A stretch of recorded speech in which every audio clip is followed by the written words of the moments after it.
Hello, guys. Welcome to another episode of the e-commerce lab by 𝐃𝐎𝐍'𝐓, the place of everything related to Amazon FBA and e-commerce. My name is Vincenzo Toscano, founder and CEO of 𝐃𝐎𝐍'𝐓. Today, we bring you a very special guest. His name is Yoni Kozminski, and he's the founder and CEO of Multiply Me and Scala, where they actually specialize on helping you build your team overseas and also scale your business forward. So that's why I think there is no other better person than you, Johnny, to cover today's topic, which is going to be how to hire people overseas and how we can use this to actually scale your Amazon business specifically. So before we jump into that, for sure, let me give you a few minutes so you can introduce yourself, tell the audience who you are, what your company does, and for sure we can go from there. Vincenzo, I've got to say, just hearing you talk, I just want you to keep talking. I know I'm the guest here, but your accent, I mean, it's so crisp. Mate, I love it. So firstly, thank you so much for having me on the show. Really pleasure to be here and an honor. I won't bore the audience too much, going too detailed into my background, but to keep it as short as possible, so I can give you guys a bit of perspective into, why am I even relevant to talk about topics like this? So I spent about a decade in creative advertising and digital marketing strategy. That was my background. So before people started talking about offsite traffic, things like social media, when it was coming up in the world, that was my background. So I launched Facebook, Instagram, YouTube, and Pinterest for Mercedes-Benz, Australia, New Zealand. That's great. I grew up in a time where, it was SEO, PPC. I was the largest Facebook media buyer in Australia. I worked strategy for Sony and MasterCard, Mercedes-Benz and Medtronic. So everything that you're doing at 𝐃𝐎𝐍'𝐶, that's been my life, building, amazing. Growing agencies. So I have a very, very special place in my heart for just how difficult it is to build what you're building. And so for anyone listening in, give Vincenzo all the respect you deserve. Thank you.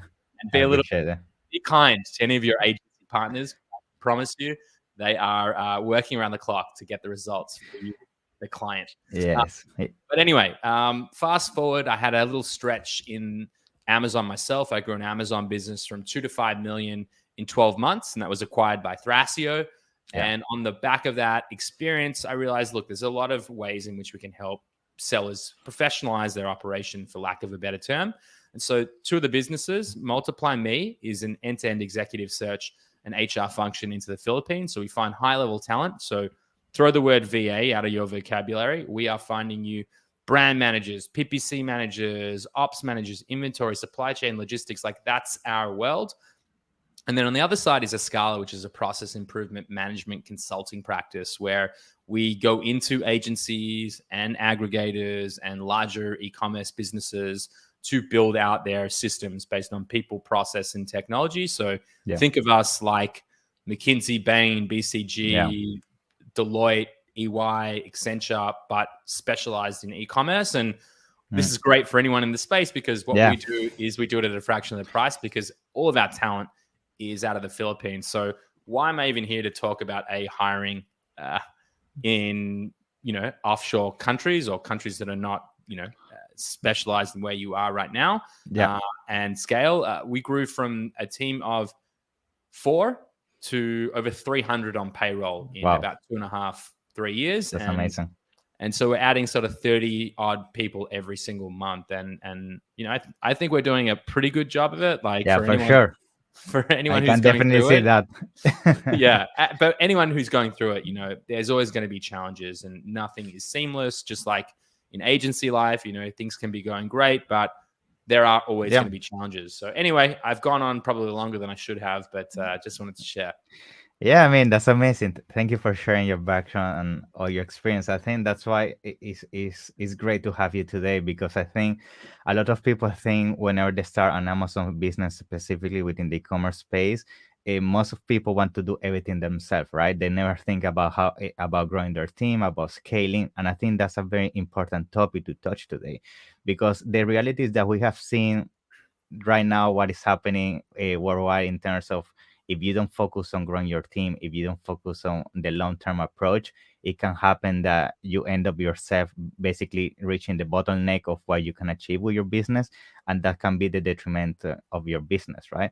So I think to start transitioning into today's topic, which is basically how we can focus what are the tips we should be implementing to hire your team overseas and scale it. I think the first most important question is when, for example, when a client comes to you, Johnny, and they want to understand if that's the right time or not, how would you advise a e-commerce seller or a business owner in the Amazon space to know, okay, now is the right moment to scale, now is the right moment to look for overseas and to grow my team? When do you think that's the pivotal moment when they should make that decision in their business? Yeah, Vincenzo, great question. So I think that there is a few aspects that you want to look at, and I'll talk about firstly, when do you hire someone in the first instance period, and then potentially the differences of what that looks like overseas. I would say that us as a business specifically, we're working with people who are looking to build dedicated teams. So, if it's to work with Multiply Me and you're looking for someone who's going to do 4 hours a week, 10 hours a week, 20 hours a week, we're not going to be the solution for you. But if you are looking deep within inside of yourself and trying to say, hey, should I scale? Should I start to grow? First is understanding, where do you sit in market today? So have you found your product market fit? So for 𝐃𝐎𝐍'𝐓, do I have more work in the day than I have hours? And also, am I doing the work that is truly meaningful to me and things that I really feel like I'm best at? Like the start of any business, typically speaking, ones that especially are not venture backed, we're bootstrapped. And I know a lot of listeners, I'm sure, probably are the same. You need to sort of balance between, can I afford it versus, is this where I'm at my best? And so defining what success looks like is critical. So when you start to look at bringing people on, it's, either I have a lack of a skill set, I'm going to bring in a professional to help handle that component of the work. So me, I'm more on the creative side. I am terrible when it comes to math and anything that relates to numbers. Fortunately, my co-founder is a fantastic operator and incredible when it comes to math. So I was very lucky in that, in that case, to find him and for us to work together. But I would say when you're looking to hire, really starting to understand. So one of the things that I like to tell people is, if you break down your week and you look at how you're actually investing it, you're investing your time, and you actually look at it from a standpoint, hopefully you're tracking what you're actually delivering on, and you're not just, my calendar is totally stacked with every single minute of what I'm doing. So I have sort of a visual cue. Yeah. Do you do the same, Vincenzo? Yeah, the same. Yeah, the same. I mean, for example, if I need to exercise or having a lunch or meditating, if I don't put that in the calendar, then a meeting just get locked in and then I don't have time to do anything else. So I do the same. And that's like the best thing that you can do. I have on mine every morning, it says morning routine, Leo and Dusty. For 3 hours, I'm with my dog and my son. That's great. And that's what I do. It's in the calendar so that it gets, I do. Yeah, the meetings don't get in. Exactly right. So, you got to be protective of your time. You got to be protective of also the deep work time where you want to invest in that focus. And so if you are fortunate enough to be tracking how you're investing your time, what I would suggest is look at all the things that you're doing in your calendar and work backwards, stating, if this is something that needs to uniquely be me, if I'm the only person currently that can do it, I mean, I'm going to say, anything that relates to the hustle culture, anything that relates to, just keep putting in more. It's not sustainable, guys. Like, no, 100%. Forget that. Leave that shit at home. Well, just get it out of your vocabulary and your mindset, because it's not sustainable. So break down how you're spending your time. Once you understand how you're spending it, things that have to be you at the current state, mark it a 5. Things that you believe that you can delegate to someone else, mark it a 1 or a 2, and sort of go through and start to figure out, how do I effectively move away from doing things or handing things off to people that are not myself. So I'd say that's the first sort of psychological, logical standpoint that you will do when it comes to delegation, and therefore hiring your first team member. So I mean, I'm totally with you on this. I think doing that and trying to start thinking how you can free up your time by hiring more people, that's super important. But I also think, maybe you also agree with me on this, is that sometimes when you're looking to hire, you shouldn't always just focus on people that is just gonna do admin work or things that maybe don't need any kind of strategy. I think if you really want to reach the next phase in your business, I think you should reach a point where you are not the smartest guys on the room, right? You want to hire people that sometimes is smarter than you in advertising, smarter than you in SOPs, because I feel that if you just focus on hiring people that is basically just doing admin work and not thinking outside the box, you're gonna reach a plateau, right? Couldn't have put it better myself, Vincenzo. So I'll Yeah. say this: I'm the dumbest guy in my company by far.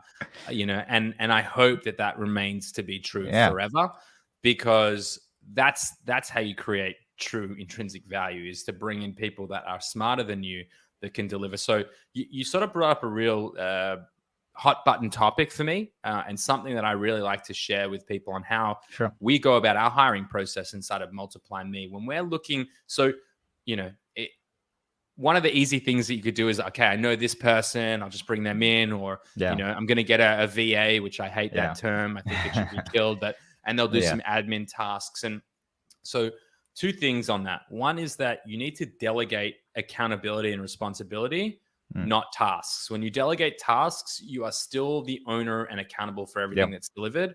And that's not really, it's not scalable. You still have to be the driving force. But in order to prevent that from happening, what we do inside of Multiply Me is we'll always define the seat. So what is the mission?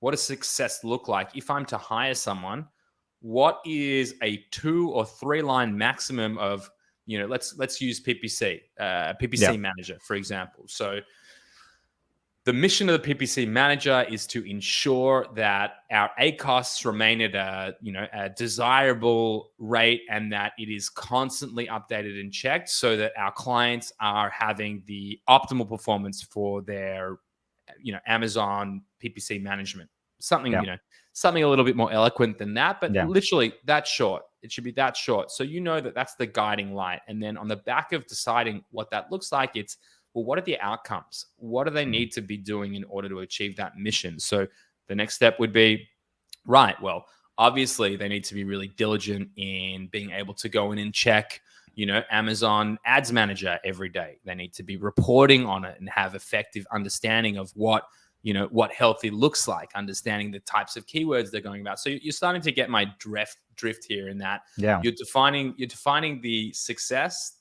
or the outcomes that are needed to actually be able to succeed in that mission. And then the last thing that we do, and I would recommend everyone does as well, is what are the attributes? So what does this person need to have achieved historically, or how do they have to be wired? It doesn't need to be a one-to-one.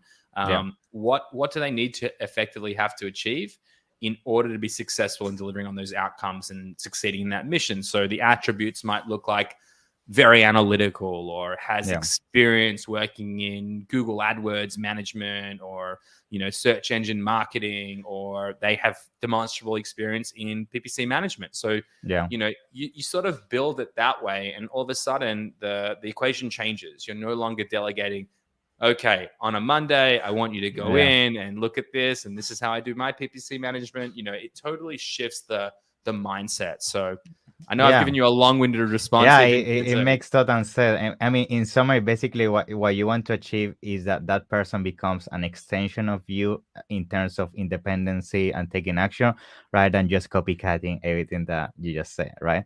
And that's actually, now it's going to bring me to another question I wanted to make you, which is, sometimes when people is looking to hire overseas and make a team, they always have that question around, is it better to, let's say, hire somebody that's already executive, already have plenty of experience within the e-commerce space, or is it better to hire somebody that maybe is more junior, more getting started, and train them with my SOPs, I would say processes, culture, or whatever you want to call it? So what do you usually see is usually the most common approach? And maybe if you can mention what could be the positive and negative side of maybe doing one on another.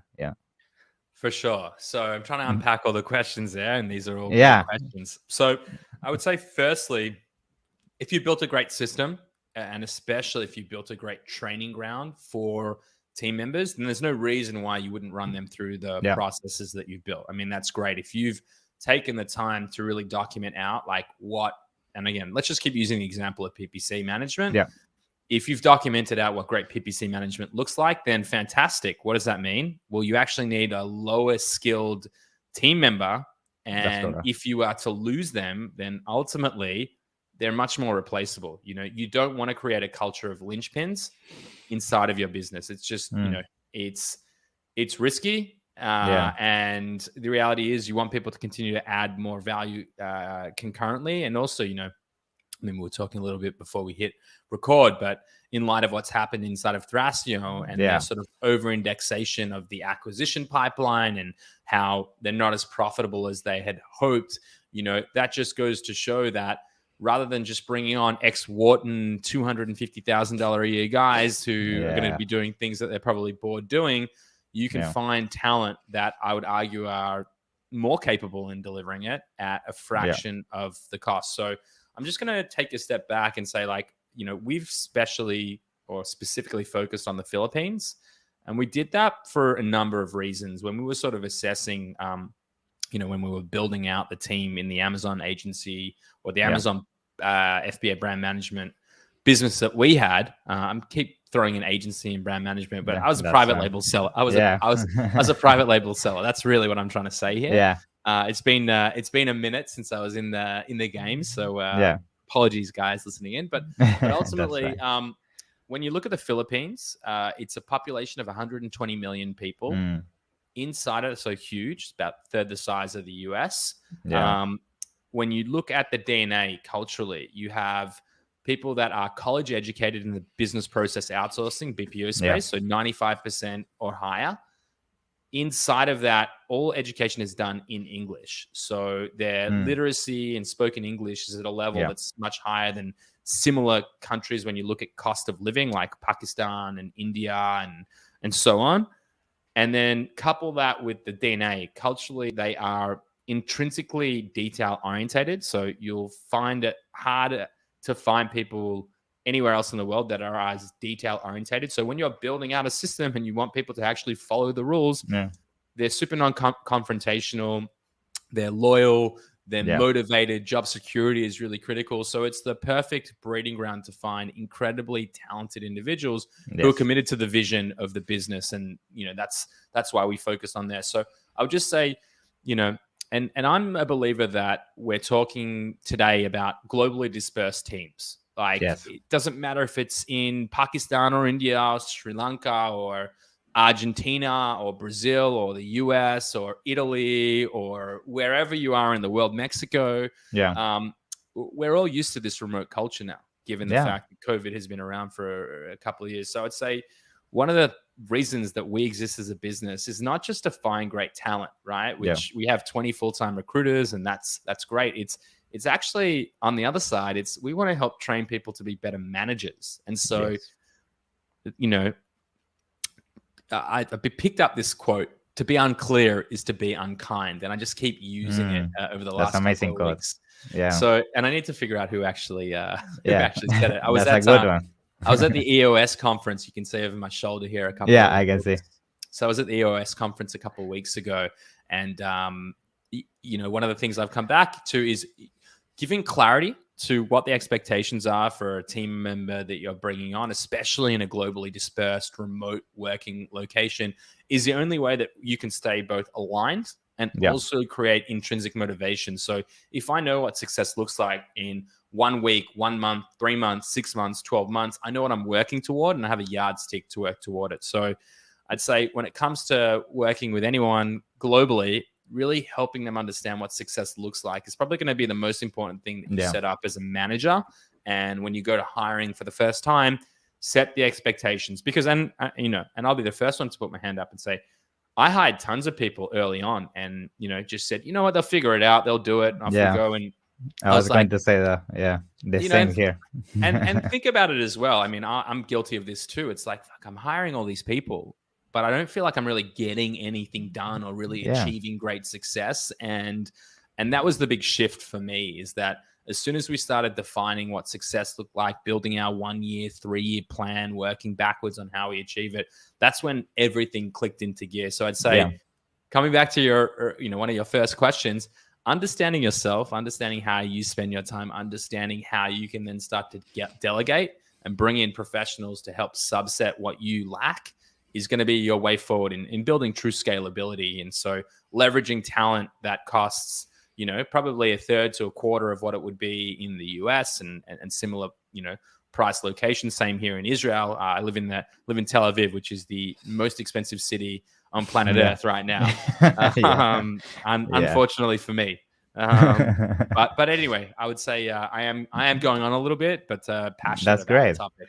Yeah, I mean, I love all the points you're touching, and I think the last section where you're mentioning setting expectation, that's such an important thing to always consider whenever you're hiring, because I totally agree with you. I have met so many people that say, "Oh, I have tried hiring overseas, this and that, but it didn't work out." But when you really investigate further, the only thing that they did is like, let's say, for example, they have an issue with social media. Oh, let's go and find somebody that knows social media, fix it.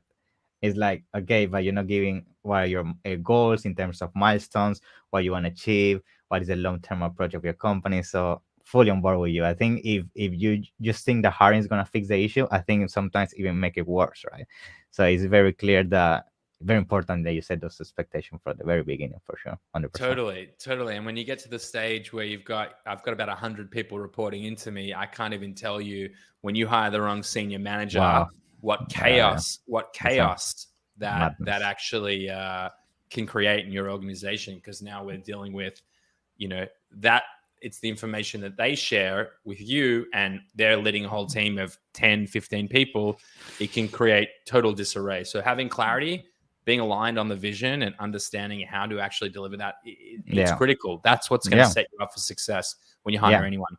For sure. And I think now that you also touched on the topic of trust on aggregators, I think that's exactly what's happening. They're hiring this executive that maybe they don't have this culture of working with so many people under them, or maybe in the commerce space. I mean, it can be so many factors, but I think one of the biggest issues that they try to scale so fast without creating a culture and a system. And I think that's why we're seeing so many people in the aggregator space struggling at the moment with that. Yeah. Definitely. I mean, to that effect, I mean, to Thrasio, we should all be thanking Thrasio in the sense that this industry, the aggregator industry, wouldn't exist without them. And, giving them a little bit of grace here to go from a team of 4 to 2,000 in 4 years is insane. And that's tough for anyone. But I think for me, when I look at the space and what's caused all of this, is there was just such a push to acquire the best assets, the best brands. And so it was a race against time. So it was M&A, mergers and acquisitions, that were driving the space. And no one really thought, holy shit, like, we're going to acquire this brand. The only way that we actually make money is if we operate them. And operate them at scale. And so when you over-index on having too many chefs and not enough cooks in the kitchen, that's sort of where you find yourself. And again, I don't know the inner workings inside, but I can only imagine. I mean, 260 plus brands they acquired. It's just insane. And you need to add on top of that everything that's happening in China, logistics issue or overseas, everything that's happening with the war. I mean, if you add that to the fire, it becomes an explosion, right? I mean, that's what we're seeing. And it's not just Thrasio, we're already starting to see consolidation. Factory 14 was acquired. I just saw that Allsam Group also acquired an aggregator in the US, a distressed one. So we're going to see consolidation this year. And I've been preaching this for years now, but you've got to be planning and thinking about what it is to operate at scale, because if you don't, these are the types of things that you can expect. Yeah. So that means, I mean, just to see what you think on this perspective, do you see them, maybe some aggregators start diversifying in terms of hiring so many executives actually focusing on what we're just talking today, which is growing teams overseas? Do you see that down the line happening? If you break down like what's happened here, a few of the things that I see happening on the back of, Thrasio's announcement is, one, a lot of aggregators are going to put a pause on acquisitions. So, Thrasio probably won't buy a brand for, who knows? Unlikely this year. I also don't believe that these businesses need to buy more brands. I don't see that as the solution. I think that what they need to focus on is, how do we actually build a profitable business? So I think that we're in a really good spot to be able to offset the high costs, bringing in high value talent, and also from the Escala side, actually building these systems that are truly scalable as they understand what's the org strategy, who do I need and when do I need them, rather than just hiring everyone all at once and saying, let's go. So Yeah. I think that also this isn't, to me, it's not a red flag about the industry either. I see nothing but growth here. I just Yeah. feel like Consolidation of everything that's happening, basically. Yeah. the cream will rise to the top, and people just got a little bit over the front of their skis here in trying to buy as many things as they could, because now we see, it's a bear market right now in general. Like, there's not as many great brands because they've all been snapped up. And so, I think if we sat down in 12 months from now, we'd be having a very different conversation saying, okay, people are buying again. There's lots of things going on. It's going to be pretty exciting. Yeah, that's great. That's great. I mean, now that we're just touching on this on these topics, which is around hiring and some of the mistakes when you hire so many people, I would like to start shifting towards this question, which is usually, if you can cover them, what are some of the other mistakes besides hiring too many people that you see people doing whenever they want to scale their business and bringing people within their company? What are the tips or that you should advise people to avoid some of these mistakes that you say, man, they shouldn't be doing this because this is gonna cause this and this, for example? Yeah. Yeah, so great. Again, I'm loving the questions. I feel like you've been doing this for a lifetime, mate. I was not. Man, just 2 months. I was not nearly where you are, and I'm probably still not even as good as you, mate. When it comes come to on, man. being You're a host. better, man. Disagree. We'll agree to disagree here. But what I'll say is, one of the things that we focus on, and the other reason why Multiply Me has been able to grow effectively, is because we built a process improvement consulting practice in Escala. So Escala renders services all the time to Multiply Me, and that's how we're able to build it efficiently, effectively. Like, we're not trying to bring on, if today you said, I'm going to bring you 1,000 leads, 1,000 more leads than you guys are used to, it would break our system. Yeah. We're not ready for that. So we focus on building systems. And the way we define a system is the perfect harmony between people, process, and technology. So understanding what can I automate, or what technology can I leverage to reduce redundancies as it relates to, most importantly, like things like if a piece of technology can do the work, then a human shouldn't be doing it. It's like, it's not going to be meaningful work in most cases, right? So trying to focus on that. But I would say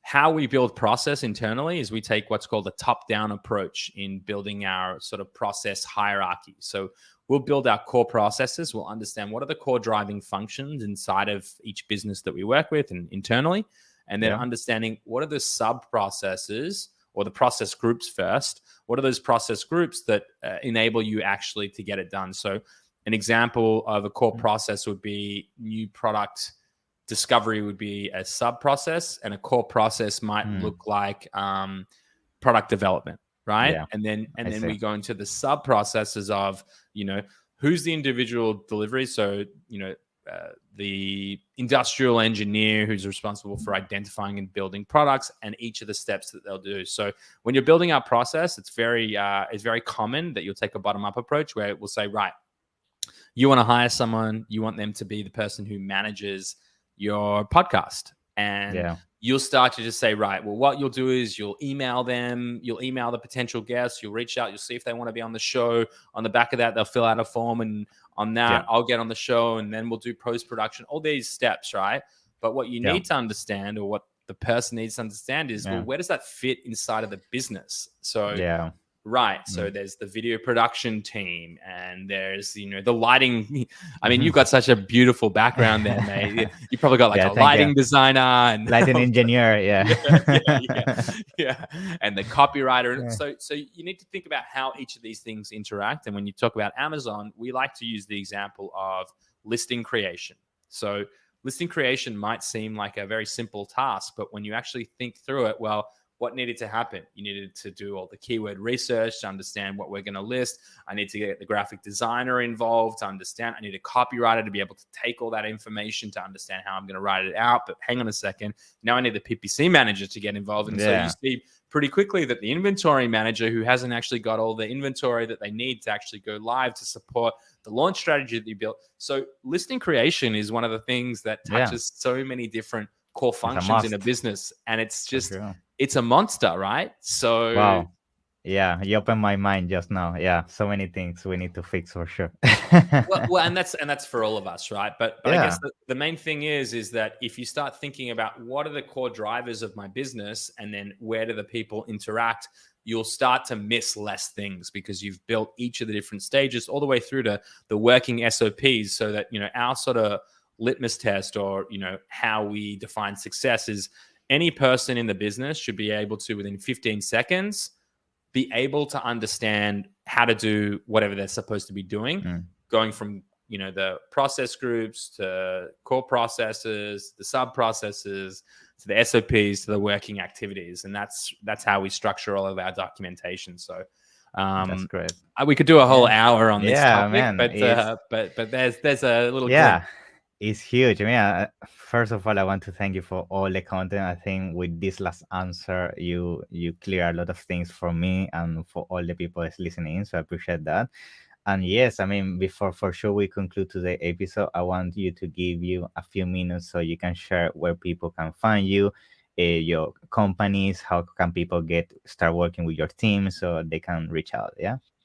Awesome. Thank you for the opportunity. So again, I won't bore you guys, but if you're looking to build a team out of the Philippines and you're looking for full-time talent, specifically, growing teams, then Multiply Me, spelt me, MII.com, is where you go. You can click on the client section, you can book in a call. Kat's super talented and she'll walk you through our process and be able to help you. And on the other side is Escala. We are escala.com is the website. And in it, you'll see, again, all the information. You can get on a discovery call with either Kevin or Lippy, and they'll walk you through exactly what happens. If you're looking to reach out to me specifically, I'm pretty active on LinkedIn. So Yeah, Yoni for sure. Kozminski, you can find Yeah. me there, or just my name at either one of those email addresses. And, I'll get back to you. I'm pretty protective of my time, but I will Yeah, get for back to sure. you eventually. That's how it should be. That's how it should be. But then, Yoni, yeah, once again, thank you very much. I appreciate your time. I know you're a very busy man. So all the knowledge you dropped today is gold for sure for our audience and myself. So definitely looking forward to see you on a future podcast so we can keep discussing these topics. Okay. Awesome. Thanks for having me. Take care, Yoni.